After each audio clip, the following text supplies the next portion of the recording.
Hola, ¿qué tal? ¿Cómo están?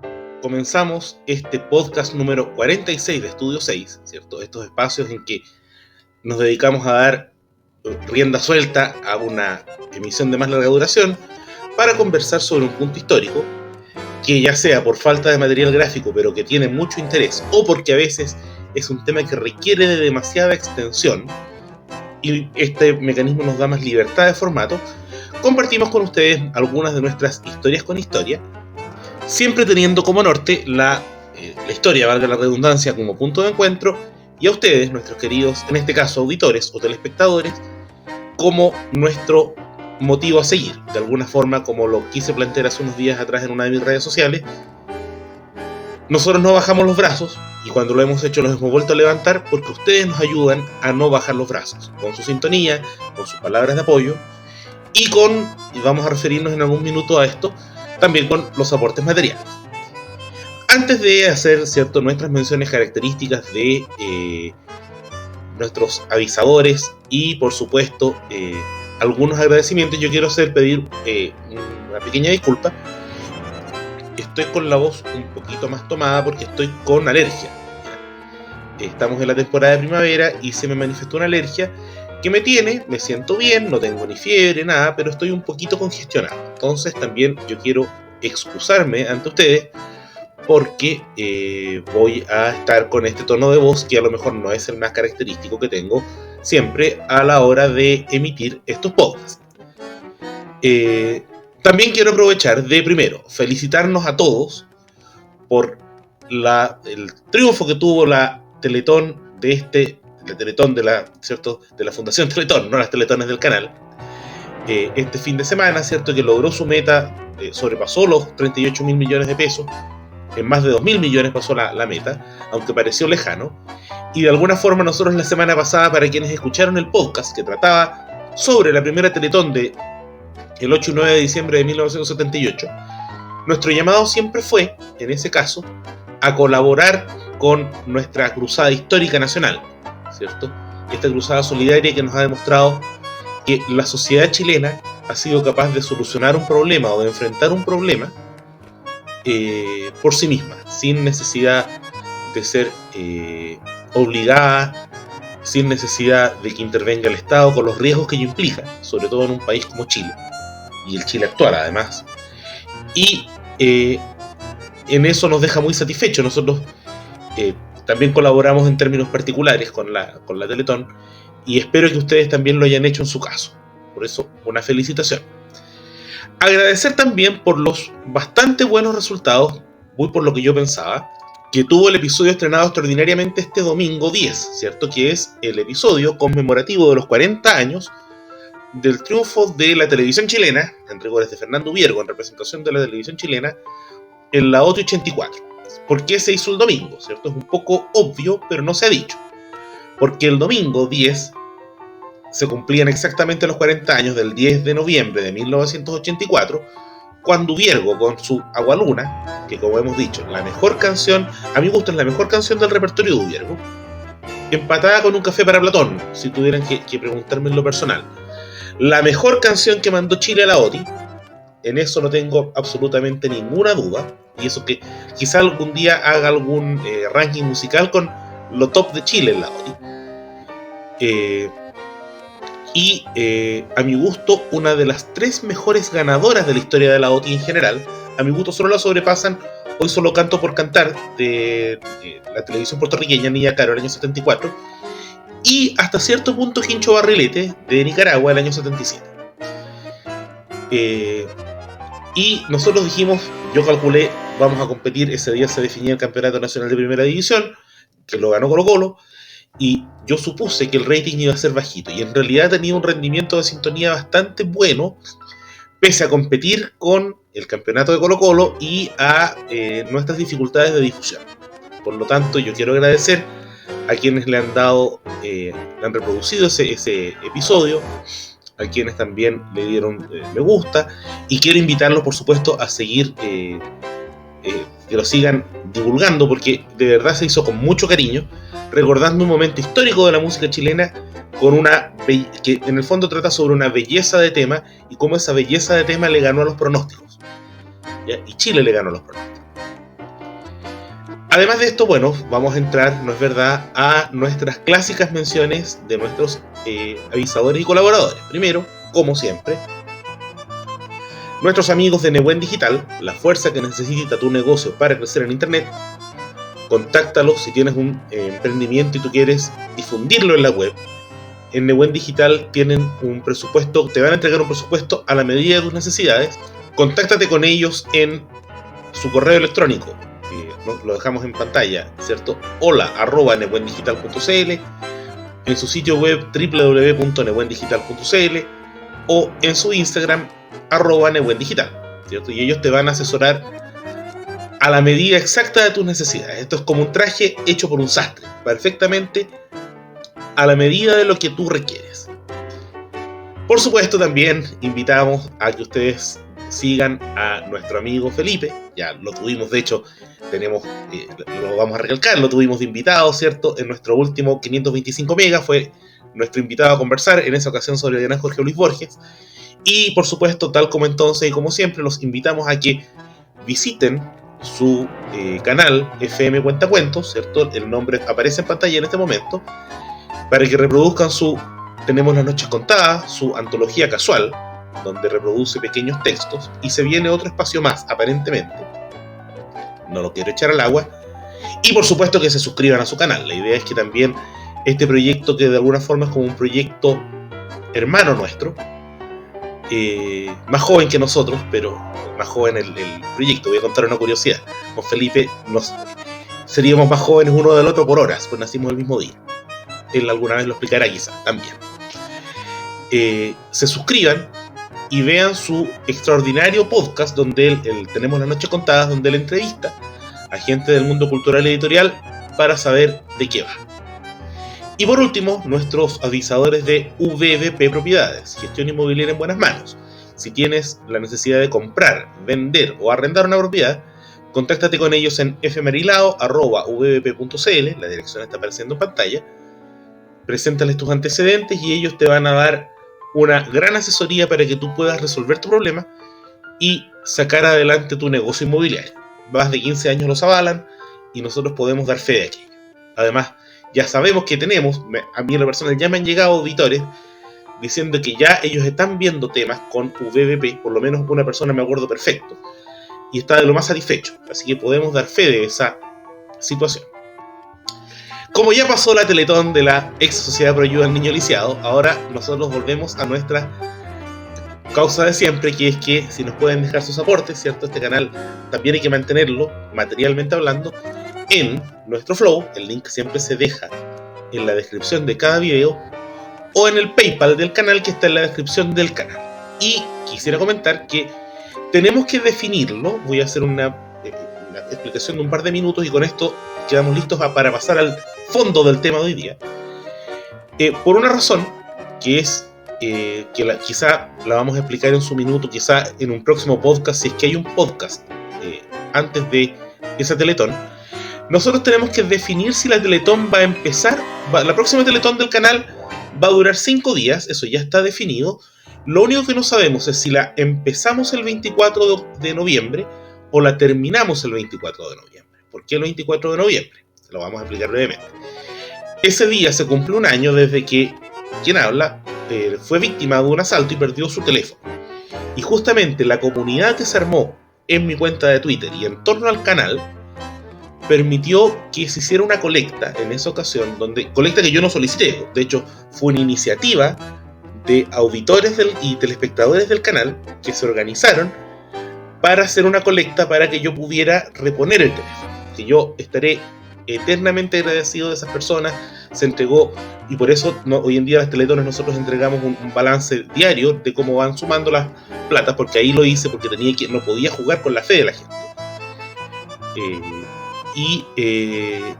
Por eso queremos darle, ya que ese es un día de solidaridad con Estudio 6, para darle ese simbolismo. Esa va a ser la fecha, que no sabemos si va a ser de inicio o de término de la próxima Teletón del canal, ¿ya?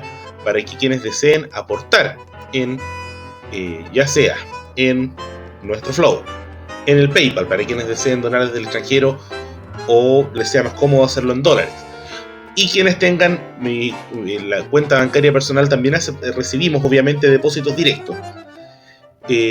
Puedan hacerlo sin ningún inconveniente, ¿cierto? Y así seguir sacando adelante este proyecto que nos hace sentir muy contentos porque podemos seguir compartiendo con ustedes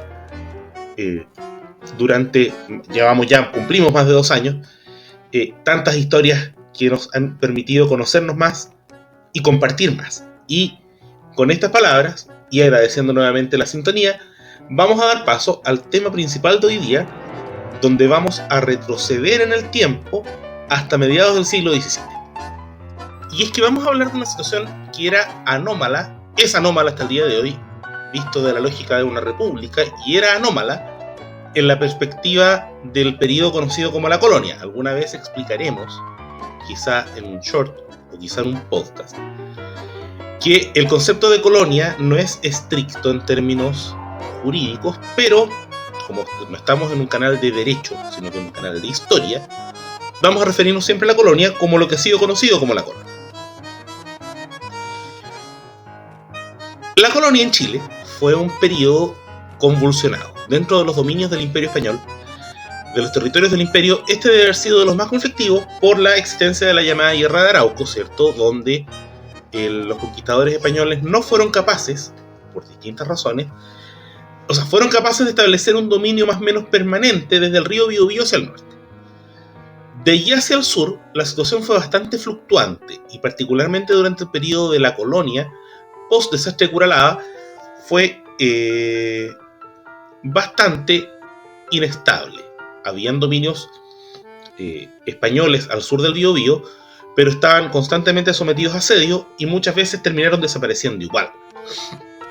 Y el imperio enfrentó esta situación militarizando la Capitanía General de Chile, y esto significaba, por supuesto, enviar recursos militares, pero también recursos materiales. Así nació, por supuesto, el Tercio de Arauco, y esto se tenía que financiar de alguna forma, y ese financiamiento es muy importante, y el uso que se le daba a ese financiamiento es muy importante para entender de la muy anómala situación de la cual vamos a hablar en esta ocasión. Y hablamos de mediados del siglo XVII porque justamente a mediados de ese siglo, exacto, el año 1650, es designado gobernador y capitán general el maestre de campo don Antonio de Acuña y Cabrera, que tenía cierta trayectoria como militar, era caballero de la Orden de Santiago y se suponía que con esa capacidad iba a ser capaz, valga la redundancia, de mantener una estabilidad en la frontera. La frontera, vamos a referirnos cuando no lo expliquemos específicamente a efectos de este podcast de hoy, la frontera va a ser el Biobío, ¿ya? Y por lo tanto, también vamos a plantearlo desde ya, el centro de la acción de lo que vamos a hablar está situado en la ciudad de Concepción, que materialmente hablando muchas veces durante la colonia se convirtió temporariamente en la capital de la Capitanía General en términos prácticos. Llega el gobernador Acuña y Cabrera, supuestamente enviado por el rey Felipe IV para preservar esta integridad territorial y esta estabilidad. Había cierta estabilidad con los mapuches al sur del Biobío, estamos hablando de años antes del levantamiento del Mestizo Alejo. Sin embargo, nadie calculó ciertos problemas que habían con el gobernador Acuña y Cabrera. Primero que todo, resultó ser una persona absolutamente falta de tacto, que se enemistó muy rápidamente con los loncos araucanos con los que tenía que parlamentar, lo que significaba que ya de por sí la situación se fue tensionando bastante. Segundo, él tenía, por supuesto, como enviado del rey, tenía la posibilidad de designar funcionarios de cierto mando, a nivel civil y a nivel militar. Y él cayó en una práctica que podemos calificar de nepotismo, puesto que benefició a parientes y amigos personales y a parientes de su mujer, favoreciéndolos con cargos y con recursos públicos. Esto vendría a ser, lo que estamos narrando acá, algo así como el caso Fundaciones en la América Indiana. O sea, un gobierno, el de Acuña y Cabrera, que supuestamente venía a resolver o a mantener la estabilidad, en este caso era mantenerlo más que resolver, en una zona que podía ser crítica, y que no halló nada mejor que empezar a repartir recursos a diestra y siniestra, como si no hubiera un mañana, a fundaciones o a personajes, amigos, básicamente porque le simpatizaban al gobernador o a su mujer, que suponemos que no era así, no haya sido además una persona que hablara en caramanés en esa época. Tuvo ciertas luces, ¿cierto? Como la consecución del Parlamento de Boroa, con el cual logró, sin embargo, pese a esta enemistad que se estaba generando con los loncos, conseguir una paz un poco frágil. ¿Por qué frágil? Como dijimos, había una situación de cierta estabilidad que mantener, pero en estricto rigor no existía una frontera políticamente delimitada en el Biobío, ¿cierto? Por lo tanto, pasaba lo siguiente. Esa frontera, habían ciertos fenómenos, ¿cierto? Que eran los conocidos malocas, por un lado, que eran españoles que cruzaban el río para saquear al otro lado, y los míticos malones, que eran mapuches, cruzando el río hacia el norte también para saquear. Sin embargo, hay que decir que en estricto rigor, ni malones ni malocas eran prácticas sistemáticas, eran fenómenos que sucedían, pero no es que hubiera una periodicidad ni que fuera una constante, sino que sucedían y se iban corrigiendo. Pero como se dio esta lógica, o esta especie de cleptocracia, bajo el gobierno del gobernador Acuña Cabrera, las malocas de los españoles hacia el sur empezaron a volverse una constante, lo que no era normal, y el gobernador las disfrazaba de incursiones militares que en realidad no tenían sentido, porque de haber tenido sentido como incursión militar, deberían haber significado un aumento de territorio en el imperio. Vale decir que esa frontera se hubiera desplazado desde el Biobío hacia el sur. Y no hubo ningún desplazamiento práctico de soberanía española o indiana del Biobío hacia el sur, sino que pasaban militares españoles con el conocimiento o la autorización o a lo menos la tolerancia del gobernador Acuña Cabrera, saqueaban y volvían de forma constante y no de forma incidental. Por lo tanto, ya para 1653 la paz de Boroa se había roto. ¿Qué pasaba? La sociedad, y además hay un tema, la sociedad penquista, Concepción era el epicentro, como dijimos, de la guerra de Arauco, se dio cuenta de que primero, el gobernador básicamente ocupaba era un administrador corrupto, que ocupaba los recursos públicos para repartirlo entre amigos, que ocupaba estas incursiones militares como fuente de enriquecimiento personal y de sus amigos, y no como fuente de engrandecimiento del imperio. Vuelvo a decir, el imperio no se extendió hacia el sur gracias a estas incursiones militares, comillas incursiones militares, porque en realidad eran malocas, bajo la tolerancia o el conocimiento o la autorización del gobernador Acuña Cabrera. Y más allá, estas malocas fueron aumentando el temor en la población penquista, ¿cierto? Por el temor a que los araucanos, o mapuche, ellos ocupaban el término araucano, pudieran rebelarse contra lo que estaba sucediendo. Y es lo que terminó pasando. De alguna forma, los propios mapuches, por una parte teníamos un gobernador corrupto con un conjunto de funcionarios a su alrededor de pequeña corte, también de otros corruptos beneficiados por él, que ocupaba incursiones militares en su beneficio personal y no en beneficio del imperio, que era lo lógico. Por otra parte tenemos una sociedad penquista que estaba temerosa, ¿cierto? Digamos, de alguna forma se sentía victimizada por este gobernador corrupto que los ponía en riesgo. Y por otra parte, los mapuches, que estaban absolutamente pasados a llevar por esta conducta inmoral de Acuña Cabrera, y que tenían también la impresión de que en realidad su liderazgo militar era cercano a cero, porque en realidad, como dijimos, de haber sido incursiones militares exitosas habrían significado un aumento en la esfera de influencia del imperio, y no era tal. Por lo tanto, A comienzos de 1654 tomaron la decisión de levantarse en armas los araucanos y empezaron a asediar Concepción.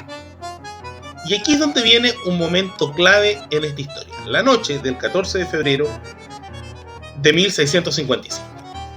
Comienza el asedio y durante los primeros 5 días Concepción parecía resistir, pero ya hay un momento donde se produce una situación de tensión total, se convoca rápidamente un cabildo.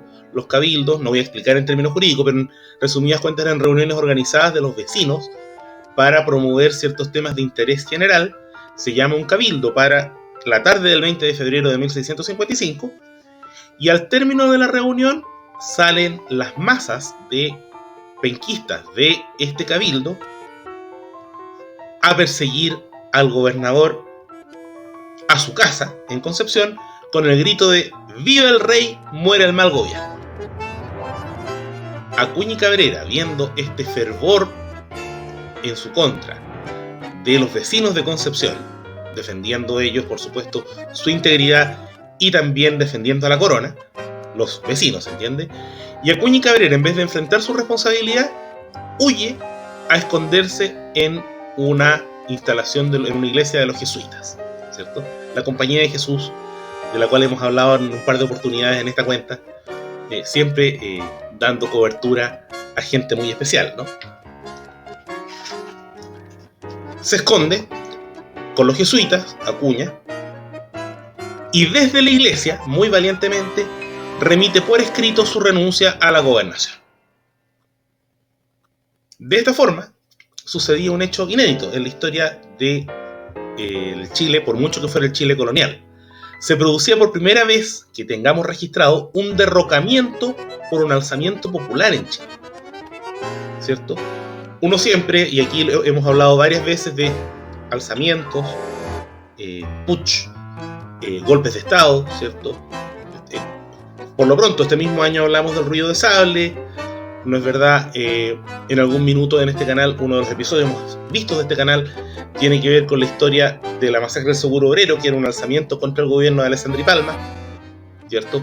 Todos recuerdan el 11 de septiembre del 73, este año también hablamos de la República Socialista, y así, de una serie de eventos que pudieron haber tenido como fin un derrocamiento de un gobierno, legítimo o no, pero gobierno al fin y al cabo. En este caso estamos hablando de que 300 años antes de la mayor parte de los hechos que hemos mencionado, o 3 siglos antes, para no dar 300 años como exacto, la sociedad penquista, viendo la ineptitud del gobernante, que era Antonio Acuña y Cabrera, decide tomar las riendas en sus manos y lo derrocan, porque lo obligan a escapar, a ser protegido por la Compañía de Jesús, y desde la iglesia a entregar por escrito su renuncia a la Capitanía General.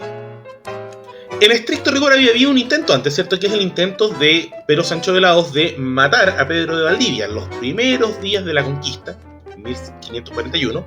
Pero eso quedó en un intento, porque efectivamente Pedro Sancho de Lahoz trató de matarlo, estuvo muy cerca de matar a Valdivia. Pero de hecho, después de ese intento de derrocamiento, Valdivia siguió siendo el gobernador, no hubo y el capitán de las fuerzas castellanas, no hubo una alteración del orden, y de hecho Pedro Sancho de Lahoz terminaría a la larga siendo ejecutado por su traición. Acá no, acá Acuña y Cabrera se levantó la mañana del 20 de febrero de 1655 como gobernador de Chile, y a la noche ya no lo era, ¿ya? Y sin que hubiera habido una destitución por parte del rey o del virrey del Perú, que es lo que hubiera sido la otra alternativa aceptable, entre comillas, legalmente hablando. Bueno, lo dicho, ¿cierto? El pueblo de Concepción derroca al gobernador Acuña y Cabrera, que se ve forzado a renunciar, a aplicar a su título de gobernador, y se produce una situación que después de todo también era bastante caótica. ¿Quién gobernaba Chile? El rey, me va a decir alguien, pero el rey estaba en España. ¿Ya? ¿Quién era la autoridad, la máxima autoridad in situ en el reino de Chile en ese momento? El propio Cabildo entrega una solución al problema. Designa a un caballero llamado Francisco de la Fuente, que era una persona muy connotada en la sociedad de la época, y que era muy respetado por los criollos y españoles residentes en Concepción, y muy respetado también por los loncos de la frontera, lo que significaba conseguir paz. Pero esto significó a su vez un problema, porque en estricto rigor, la capital del reino seguía siendo Santiago. Por lo tanto, se produce un conflicto. El Cabildo de Concepción designa a Francisco de la Fuente, pero el Cabildo de Santiago y la Real Audiencia, que era el principal tribunal de justicia y el gobernador presidía por defecto la Real Audiencia, que estaban situados en Santiago, no reconocen los resultados de Concepción y en teoría no aceptan la renuncia de Antonio de Acuña y Cabrera. Por lo tanto, se produce otro conflicto. Acuña y Cabrera había sido derrocado, ¿cierto? O depuesto, había sido instalado en su lugar el señor Francisco de la Fuente, que no era reconocido por las autoridades de Santiago, que a su vez reinstalan a Acuña y Cabrera, me imagino que desconociendo sus niveles de corrupción e ineptitud, pero en términos prácticos la carrera de Acuña y Cabrera estaba muerta. ¿Y quién debió resolver el asunto? Fue el virrey del Perú. El virrey don Luis Enríquez de Guzmán, conde de Villaflor, se entera de esta situación, llega a darse cuenta de que en realidad Acuña y Cabrera era un incompetente y obliga a comparecer tanto a Acuña y Cabrera como a Francisco de la Fuente a su presencia para resolver el asunto. Francisco de la Fuente llega a Lima, es apresado y va a morir en prisión. Pero Acuña y Cabrera se niega a llegar a, al Perú. Por lo tanto, ¿qué es lo que hace el virrey? Con la autoridad que le confería el derecho indiano, designa un nuevo gobernador, don Pedro Porter Casanate, y él es el que remite engrillado a Acuña y Cabrera a Lima. ¿Qué sucedió con él? Llega a Lima, es sometido a juicio, no se le encarcela, a diferencia de Francisco de la Fuente, pero al final su carrera efectivamente terminó hundiéndose en las entrañas de la infamia y moriría en Lima sin volver a tener ningún puesto de mando y transformado en una vergüenza para las armas españolas en 1662, 7 años después de su vergonzoso comportamiento durante el alzamiento de Concepción. Hay que aclarar que este es un hecho inédito, como dijimos, hasta esa época en la historia del Reino de Chile, pero curiosamente, y aquí dejamos abierta quizá la posibilidad para un siguiente podcast en mucho tiempo más, ojalá sigamos, no es la única vez en que se daría la deposición popular de un gobernador durante la colonia. En 1810 volvería a suceder con el gobernador García Carrasco, pero por ahora no nos vamos a referir a ese tema y podemos decir que durante un siglo y medio Antonio de Acuña y Cabrera tuvo la mancha gris de ser el único gobernador y el único gobernante depuesto en la historia de Chile. Y con esto hemos tratado el tema que teníamos propuesto para este día de hoy, ¿cierto? 14 de noviembre de 2024, donde íbamos a hablar de una situación extremadamente anómala en el Chile colonial, comillas colonial, ¿cierto? Como es la deposición de la caída, como se llama el título, la caída del gobernador por la caída de Antonio de Acuña y Cabrera, en una situación bien especial. Antes de terminar, como siempre, nuestros agradecimientos a todos nuestros auditores, quienes han sido nuestros auditores esta semana, con el episodio, como lo dijimos, el Dubier con la OTI, y quienes han estado también colaborando. Queremos agradecer también, nos llegó un aporte, independiente de los aportes a la Teletón de la Sociedad de Don Francisco, ¿cierto?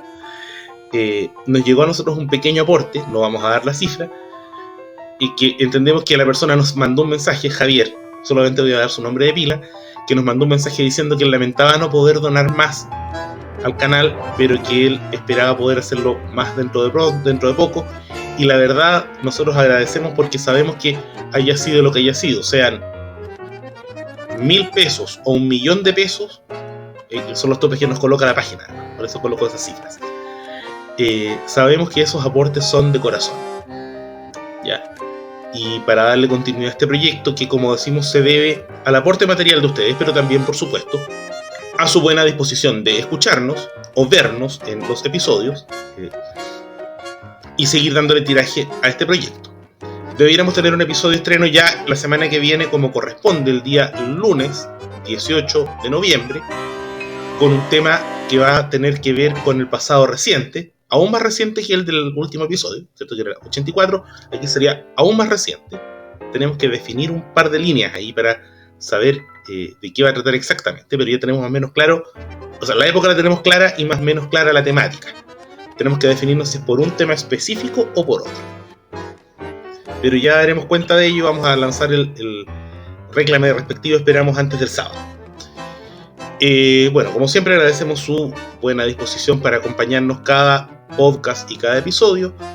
Queremos también agradecer como siempre a nuestros avisadores, ¿cierto? Nebuen Digital, la fuerza que necesita tu negocio para crecer en internet.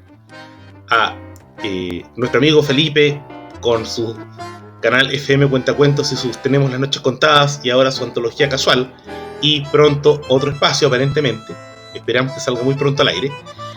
Nuestros amigos de VBP Propiedades, gestión inmobiliaria en buenas manos. Si alguien desea, por supuesto, ya lo hemos dicho montones de veces, avisar, en nuestro canal tenemos toda la disposición para recibir sus ofertas. Tenemos planes mensuales, trimestrales, semestrales y anuales, que son bastante módicos, siendo muy honesto. Para avisar, somos un canal que, si bien no somos CNN, pero tenemos nuestro pequeño alcance y estamos aumentando. Y tengo que decirlo, y esto me pone muy contento, estamos aumentando constantemente el número de suscriptores, cosa que nos pone, vuelvo a decir, muy felices. Y nuestros micrófonos siempre están abiertos para recibir su avisaje. También recordar, como siempre, que pueden colaborar con el Flow del canal. Está el link en la descripción del video. Y quienes quieran hacerlo desde el exterior, en nuestro PayPal, que está en la descripción del canal. Dicho esto, esperando que tengan un lindo resto de semana y, bueno, que como digo yo, lo de las colaboraciones nos permiten, como digo yo también, mejorar la infraestructura del canal el equipamiento del canal, pero sobre todo también nos permite de alguna forma, como digo yo, comprar tiempo e ir ampliando nuestra